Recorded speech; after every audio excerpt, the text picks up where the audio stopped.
to Art is Entertainment Week. I decided to pair up photography and video art with the Art as Entertainment chapter for probably obvious reasons. Because, I mean, y'all watch probably a lot of movies, and like, movies are videos. That kind of comes from photography originally, you know, the camera.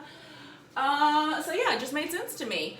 And I will say though that I hope y'all are liking the podcast. I don't fully agree with everything that, like, the opinions of specifically more so John Farrell, Dr. Farrell on the show. I think his name's John. Dr. Farrell on the show, on the podcast. But, you know, I just like don't really agree with how he compares like contemporary conceptual art with, like, you know, like your old masters, like traditional art forms. Like, you can't really compare those two things. They're on like different ontological planes. Like, they don't intersect, like skewed lines, like in 3D geometry. Like in a 3D plane. Like, these two things, like, they can't be compared. You can't. So how he was like comparing like what, like Monet, like Van Gogh and things to, like, who was it that had the line and then the slide? So yeah, so I am going to just say that I think it's good that there are other opinions, and I don't have to agree with everybody, because it's good to hear, you know, a diverse range of opinions. And also, I encourage you to form your own opinions about what you like. You can agree with Asain Ward, Asain, I don't know that I'm saying his name right, clearly. So, yeah, y'all can agree with him. Y'all can think that sometimes art can just be for fun. I think that sometimes art can just be for fun. It doesn't always need to have, like, some deeper meaning.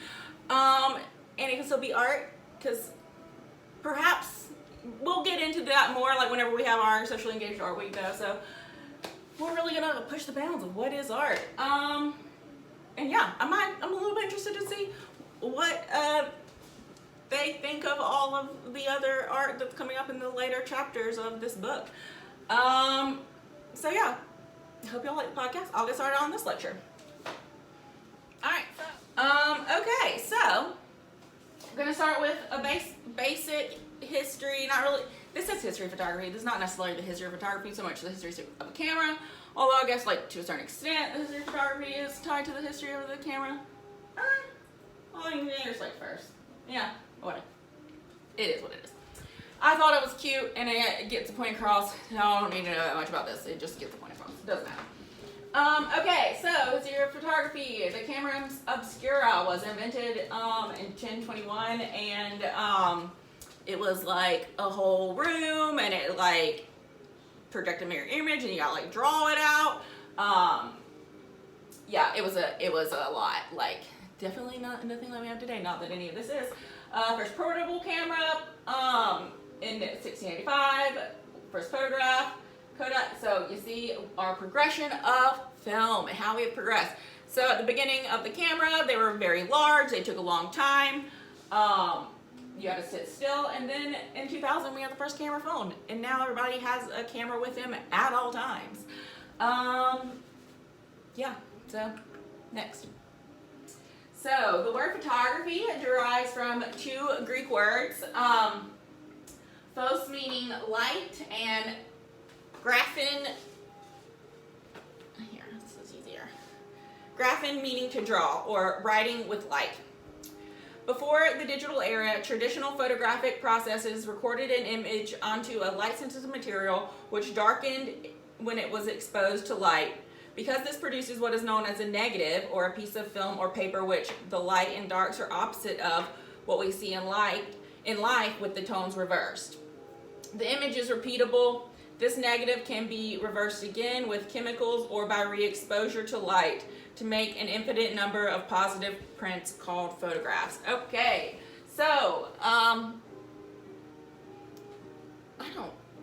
I assume that y'all have at one point maybe seen like some film negative, but I honestly don't know, because y'all could be like young enough where y'all have never seen film negative in your life. Yeah, but I remember like going to get, you know, you pick up your stuff from the disposable camera, you go like, you look at the light. This is what it looks like. So these are negative, so this is the color negative, this is the black and white negative, this is the positive, and this is the photograph, the negative. So this is what the camera takes, positive, negative, positive. All right, y'all can get that. All right, so the negative photography, essentially, like modern photography, I guess, started with the negative and positive process. That's whenever modern photography moved into what it was able to do and like actually be portable. So it started with the calotype, which is right here in the middle. It's early photographic technique invented by William Henry Fox. And it uses a sheet of paper coated with silver chloride that has been exposed to light in a camera obscura. And those areas hit the light and become a dark tone, yielding a negative image. So it's all deals like a camera, and like light passes through, and then where the light shines, it burns like a thing in the image. So then the daguerreotype process came out, and it was the first photographic process widely available, and it was like easier to use than the calotype because you didn't have to have a camera obscura. You could use like a smaller one, and it was more portable, and people actually grew to like. So like the tones are different. So this is like more of a sepia tone, and this looks like, and the daguerreotype is more of a black and white tone. So it was like easier for people to use, and they also like the aesthetics of it more. And daguerreotypes are all like this big, if y'all can like, so like wallet size-ish for the most part. And notice that people are not smiling in these pictures. They took a long time to take a picture. You got to be very still. You don't want to hold a smile for like 5 minutes. And then the last type of negative and positive process is called a cyanotype. And this is the photographic printing process that produces a cyan blue print. Engineers used the process well into the 20th century as a simple and low-cost process to produce copies of drawings referred to as blueprints. The process uses two chemicals, ferric ammonium citrate and potassium ferricyanide. So yeah, so this is cyanotype. So it's like a chemical that is like, or two chemicals that are mixed together, and then they're painted on the paper. And then what you do is like you lay something on it, like leaves. And then the sun will, where the leaves are, it will turn white because that's the color of the paper, and then the rest of the paper will turn blue because it's exposed to the light. So yeah, that's how you kind of create that imprint there. You can get this type of paper like ready-made, already like coated, from like Amazon or art stores. Usually you can get it at art stores. I tried to find some this week, but I couldn't find any in town, so yeah. But yeah, so I mean, it's really fun, honestly, like to do it. It's super simple. You can like put some lace down on it. Yeah, y'all look it up. It's cool. But that's like an original type of printing that people still use today. All right. So early portraiture, obviously the first photographs that were being taken were portraits, like we saw right over here. So yeah, so portraiture, that is one of the main, so I'm going to talk about, the rest of this is kind of like talking about themes in photography, I guess, and both general photography and contemporary photography, although I'm like obviously talking about contemporary photographers here because that's what I do. So yeah, so portraiture. So this one over here, this is a photograph by Platon.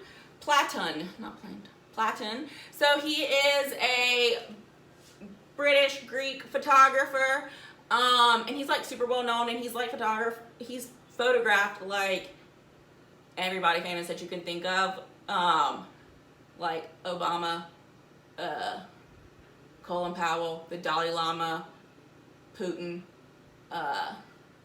yeah, literally everybody, everybody. And so this actually was for a different series. So, So this was from a series that he did in Africa to help raise money for or bring awareness to the civil war that's going on, and in certain areas, and the women that are being raped as a part of it. So he took portraits of all of the survivors, and this is one of them, and along with this doctor that opened this hospital to help these women, and he was the one that kind of brought Platon down there. So yeah, that is a cool, there's a documentary on it, about him on Netflix if y'all want to learn more. It is on the Abstract series, if y'all have ever seen that series on Netflix. So yeah, so another person that is known for her portraiture is Sally Mann, and Sally Mann is an American photographer known for black and white portraits of her family and documentation of the landscape of the American South. So she's produced a series of photographic portraits, landscapes, and these are her children. So this is called Candy Cigarette. Oh, and this is from something, the book was called The People's Portfolio. That was what he did, that like had all the images of those survivors. So this is called Candy Cigarette from 1989, and so a lot of people like had mixed feelings about this because it doesn't necessarily look like a candy cigarette. It makes the child look so it makes it look a little bit more provocative than it actually is, and that's kind of also the effect of the black and white, because the black and white offers a lot of contrast in it. It's harsher and yeah, it kind of adultifies in a way too, I think. So the fact of black and white transform ordinary moments into nostalgic and provocative statements. So yeah, portraiture. And I'm assuming y'all know that portraiture is literally just pictures of people, because that's obvious. Okay. And landscape photography. So landscape photography, it's pretty obvious. It's the same as like a landscape painting. It's a picture of something like expansive and like wide. But a landscape painting doesn't always have to be of an outside. It can be inside, or landscape photography is just as like wide and expansive. So this is and Andreas Gursky's 99 Cent, and so he does like large scale photographs. So this is of a 99 cent store, and he loves to like find places that have a lot of color. So he always shoots from an elevator perspective and produces an epic scale.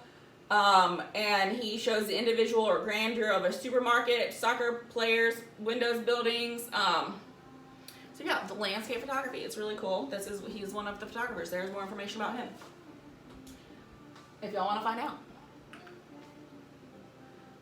Another reason why, so that these are like the earliest uses, I guess, of photography is like portraiture and landscape photography. But another reason why people like photography is because it is, and people turn to it also as like a form of art and a form of anything. It's always, but you know, there's been that debate about, is it an art or is it a science, because you're using machine, and it's argued as like the easiest art form, because like that does, but I disagree. I fully disagree. But so another reason why people like photography and why it is so transcendent of time is because it records detail and stops time. Susan Sontag, a writer and critic of art and photography, said, "All photographs testify to time's relentless melt. Any photographic image reminds us of how, now and then, which coexist in the space of an image. Freezing a moment in time gives us an opportunity to look more closely at something that is transient and constantly changing. Photography directs us towards the concept of time itself." So she said it way better than I could, obviously, because I'm not like that poetic. But photography, it does give an example of time and how you can stop time. I mean, you can remember that time you like did that cool thing on your skateboard. I don't know what he's doing. But capturing that moment in time makes it live forever. Y'all know this. Y'all grown up with photography probably all life. I bet y'all take a lot of pictures a day, just for random reasons. But yeah, so documentary photography is a reason and is a type of this recording and one of the earlier art forms or forms of photography, and this is kind of where it started to go more into art, especially from just taking pictures of people, and then the documentary photography was when you were actually used to chronicle events or environments both significant and relevant to history and historical events as well as everyday life. So that brings me to the artist that we see right here, Stephen Mark, and so these are two photographs from his Changing Chicago series, and Stephen Mark documents and interprets history with a focus on the African American experience and he did a documentary project, and this is part of it, a documentary photograph project, which means he's taking pictures of people for an extended period of time. And he got and it's you grow with them. Yeah, so he focuses on life of people, and it stops a moment in time. But yeah, there you go. And then similar to documentary photography, another type of documentary photography, I guess in a way, documentation and stopping time, is photojournalism. The difference between photojournalism and documentary photography is that photojournalism is usually just one news story, and documentary photography, think about a journalism article, a little article, versus a documentary, an entire hour-long documentary or something like that. So that's the difference. So yeah, photojournalism. Photojournalism is a use of photography to tell a news story. Some of the earliest examples of photojournalism date back to the American Civil War, when Claudine, I think I messed up a word on this slide, sorry about that. Photographic equipment was portable enough to be used in the field. Yeah, sorry, I definitely put a whatever, y'all will figure it out. So here are two examples of some very powerful images that were photojournalist images. So over on this side we have A Tank Man, which was by Jeff Widener, and this is from 1989. So soon after, the day after the Tiananmen Square massacre, or the protests where, in the 1989, whenever in China, the Tiananmen Square thing happened, and then the people were protesting, and then that guy, there was all of these tanks, and then this man went and stood in front of the tanks by himself, and it's a very moving story. We don't know who he is or where he is actually, but yeah, there's pictures of him, he climbed up on there and was talking to them. Powerful photojournalism. And then over here we have a demonstration from the Black Lives Matter movement in Baton Rouge in July of 2016. Y'all probably have seen this before. I mean, this is definitely made its rounds around the news circle and arts and stuff. But I definitely saw my correlation between those. So soon after photography was invented, there were heated debates about whether photography worked best for recording reality or as a way to make works of art. So here was where this is always, I would say, documentary photography and photojournalism is like I said before, where there's the debate of is that art, is that not art? So even though photographs have been collected in major fine art museums since the early 20th century, the immediacy of the medium still causes some people to have trouble considering photography as art. A walk through today's galleries in any major city will show that the photography is favored medium of many contemporary artists. Some people like it. I mean, who doesn't like art? Yeah. So, we're going to talk about what people use photography for, also besides this. So obviously people like to photograph their everyday lives. I mean, that's what we do mostly. Like, you know, you live with the phone attached to your like a camera attached to your phone. Like, you always are probably taking pictures of like I don't know, probably take at least one picture of my cat a day. That's a little bit of documenting my life. I don't know if it's documenting my life or documenting his, but you get the point. So here, Nan Goldin is an artist that was known to document her life. These are from, I believe that these are both from the same series, or no? No, they're not. So this one is from The Ballad of Sexual Dependency, and this one is from one of her different ones. So Nan Goldin is a documentary photographer, and she also does films, and she documents her life, and she also kind of often works and explores LGBTQ bodies and moments of intimacy, the HIV crisis. She had a lot of friends in the HIV crisis in the 80s and 90s, and the opioid epidemic. Her most notable work is The Ballad of Sexual Dependency, which documents post-Stonewall gay subculture and Goldin's family and friends. So, post-Stonewall. So, yeah, I love Nan Goldin. She's really cool. Y'all can look into her more. But she photographs everyday life with her and her friends, family, and stuff like that. So, Jeff Wall, next. Jeff Wall is another photographer that I will say seemingly photographs everyday life. You look at this picture, and I mean, I'm sure that you probably think like, yeah, that definitely looks like something that is just like, you know, that kid is just like had a meltdown, just like, I'm done, you know, like that happens with kids. No, I wish I could do that too, but sometimes when it's just like, you know, but whatever. The thing about this is, though, and about Jeff Wall photographs, is it looks like he's capturing everyday life. He's capturing these like one of a kind moments, like these blips in time, but they're planned. So,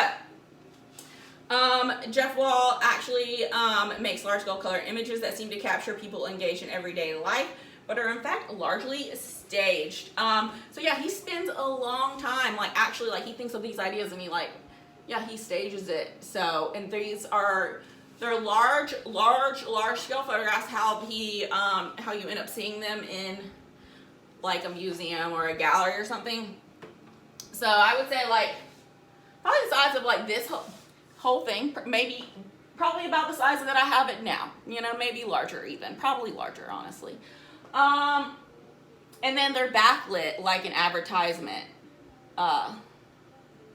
Like the frame is like from the back. So yeah, it's pretty interesting. Yeah, so this brings me to my next point. In photography, if you think that this is, you know, just a picture of everyday life and you can't really tell because like it's staged, like how do you really know what's true? So over here, back here, somewhere, it said like the earliest early version of photojournalism and or like documentary photography was like in the Civil War. Well, come to find out, that guy set it up. Like one of the people that was a photographer back in like the Civil War, he was like taking pictures, and like they're very well known pictures, but some of the people weren't dead. And like he would like move bodies around, which also that gets into our ethical conversation. Because he's like moving bodies around to make the image more interesting. So yeah, it's like, what is the truth in photography? Because like the photographer can set it up, and also the person behind the camera can be posing. So it's like, we got that there. So this brings me to this. So we talked about Wendy Red Star briefly before. So yes, so she's a Native American artist who uses photography to juxtapose traditional and romanticized representations of Native American in media and culture with contemporary and feminist views. So reality and artifice and Anthropocene. So the Anthropocene is just the time that we live in, because the human impact on the natural conditions, systems, and processes have become so far-reaching that many scientists consider it geologically significant. So yeah, this is mostly about like what is real, what is fake, who decides what, like how do you distinguish between the difference. So the reason why I'm comparing these two is because she kind of plays on these like stereotypical notions of the Native American, and here we have like a very traditional. This is what you like picture a headdress. So she's dressed very traditionally, but then she plays on that with a very obviously fake like background and like fake plants and is this a moose? I don't really know what this thing is. But it's like a blow up doll moose deer thing. I have no idea what that is. Honestly, I don't. So she kind of plays with like what's real and what's fake. Like, is this how I'm supposed to be? This is the stereotypical truth of like, oh, I'm a Native American, I gotta look like this and that.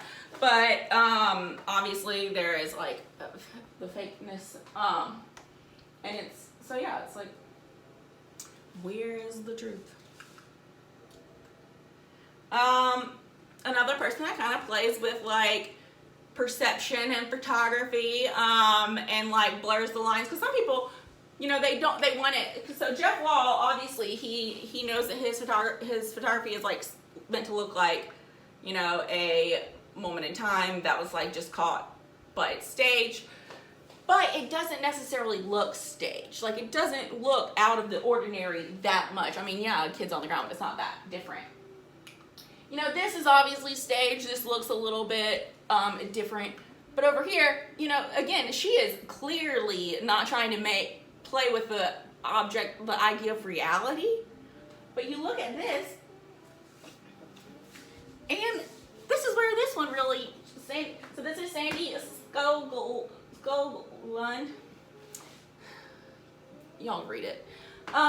Radioactive cats. And, you look at this and you think, okay, well, she just photoshopped some cats in there. No, this lady will just like, this artist, she creates this is all like a set. It's a set, and these are live models in the set, live people, I think. Actually, I don't even know if the people are real. I'm gonna be honest. But I know the cats aren't real. And all of that other stuff, like she just photographs it, but she just like builds stuff out of like, it takes months to build a set for her, these pictures. So it looks like she's using like digital processes to manipulate these images, but she's not. So that's cool. And next, so manipulated images. So this person actually is using digital processes to manipulate their images.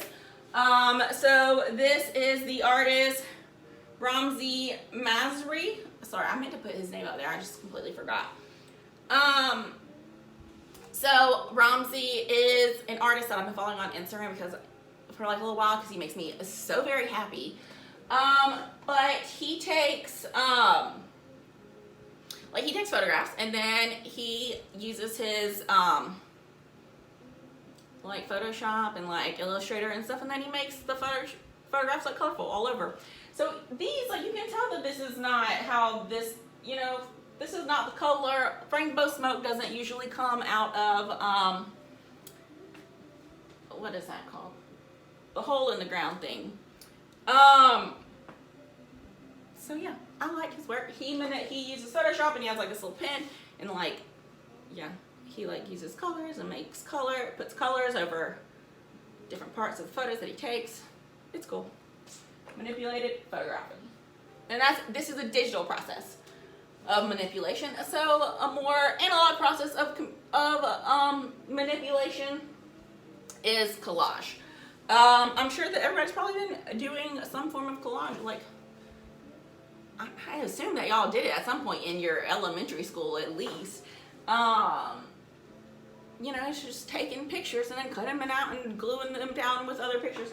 But, so this collage is an artwork assembled by gluing materials, often paper, onto a surface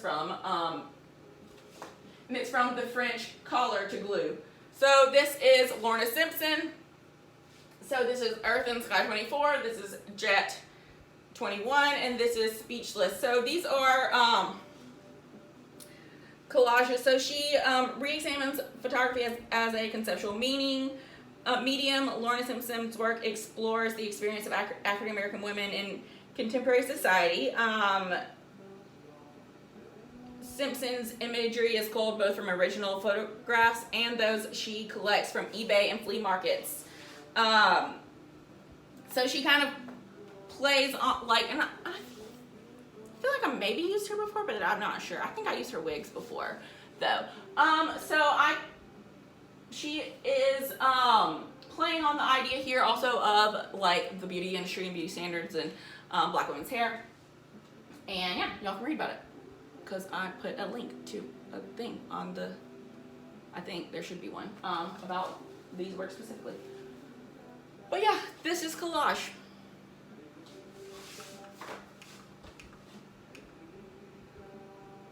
Why is it not working? All right, and a digital version of collage is a photo montage. Oh, no, don't go. So photo montage is a single photographic image that combines digitally or using multiple film exposures, several separate images. So by using, that would be like, you know, like you kind of, it's hard to explain. I'm not going to ask y'all about that. If y'all are into film cameras, look it up. So yeah, digitally is what people mostly use these days because that's where we are at. We're in the 21st century. So this right here is by Luis Barba, and so he's epic digitally manipulated images juxtapose iconic paintings from art history with photographs of modern tourists, celebrities, spectators of varied economic backgrounds, and appropriated advertising imagery. They critique collusion between art, wealth, and glamour, particularly in the context of the museum and gallery spaces. He says, I get elements of reality out of context in order to put them in another reality. I use irony and implicit messages in the works, such as the global integration of our society. I incorporate the barcode tattoo like a symbol of lost identity, alienation, and massive consumerism. So yeah, this is Luis Barba. So in here, this is like an art historical painting, and something from Rubens.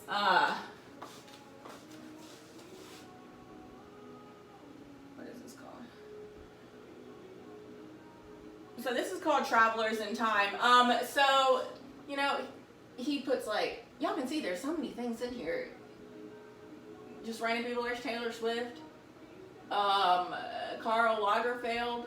I don't know who a lot of these people are. I'm not really the best at like knowing famous people. But yeah, he like has superimposes pictures on other pictures using digital processes like Adobe Photoshop or Illustrator. So and so, you know, you get it. Next. So, photography also can have a lot of power. It can have power to create social change by addressing issues and by addressing social issues and like injustices that are happening. One example of this, well, there are other examples. Go watch the videos for Hank Willis Thomas and Carrie Mae Weems. If you want to ride the discussion at least, because that's what your discussion about, and yeah, they're on the calendar. Just look at the calendar. But here we have Sharon Neshat. I think I like briefly brought her up before, and she's an Iranian artist who lives in New York City and known primarily for her film, video, and photography. Her most famous photographic series is Women of Allah, and it features images of the artist's body overlaid with Arabic text. A gun appears in many of the images, poking from between Neshat's feet or lying over her forearms. More than 20 years after the creation, the pictures remain jarring critiques of violence and traditional gender roles. Yes, so it's about like violence and gender roles in Iranian culture. like the pressure of, like, you know, in the Quran, like with women, like, yeah, there's a lot of layer meaning. I'll look it up. Yeah, so now video art.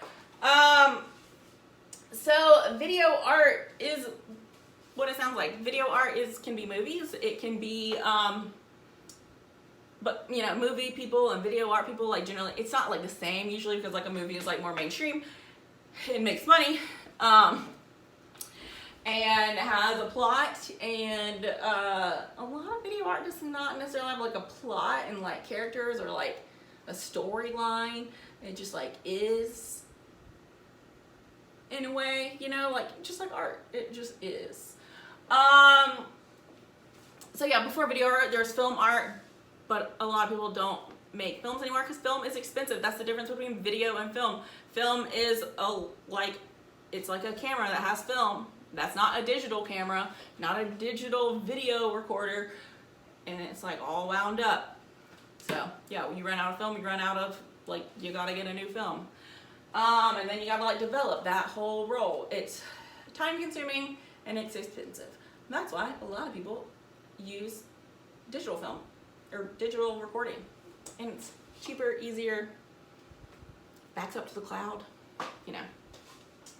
Anyways, so the video art is art using the medium of video, sometimes on its own, sometimes mixed with other art forms or other media.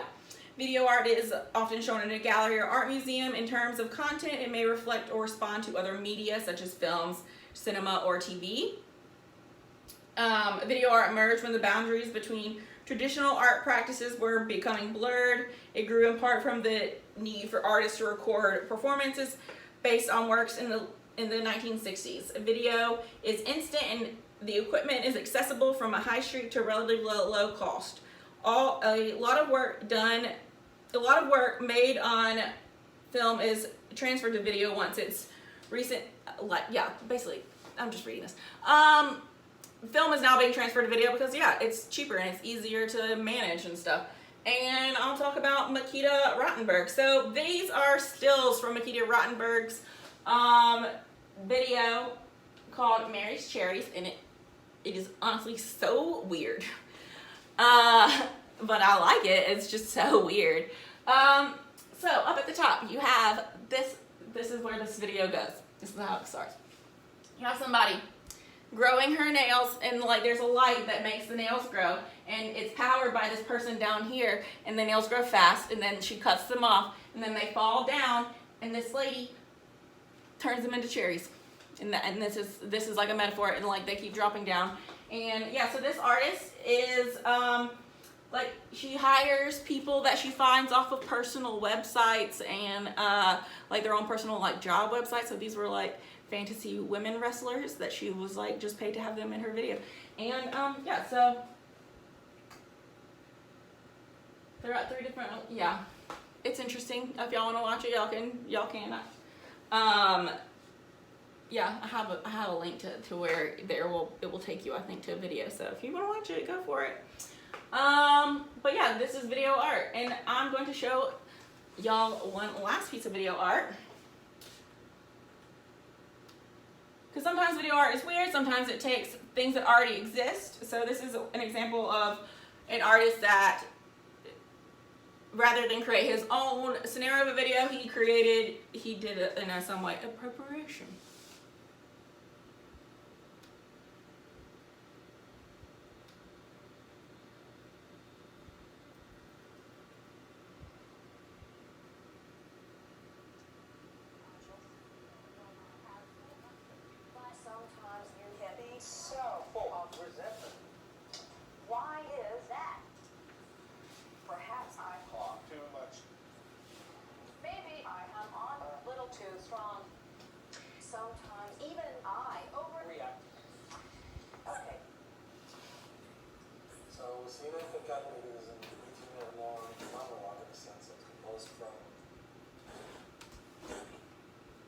All right.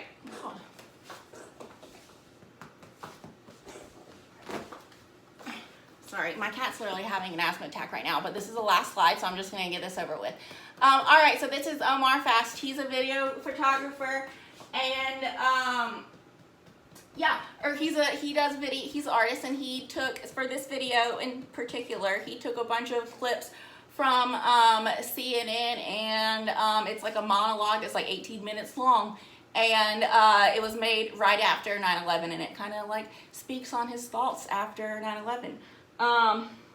And yeah, y'all can watch the whole video on there, but all right, so yeah, just do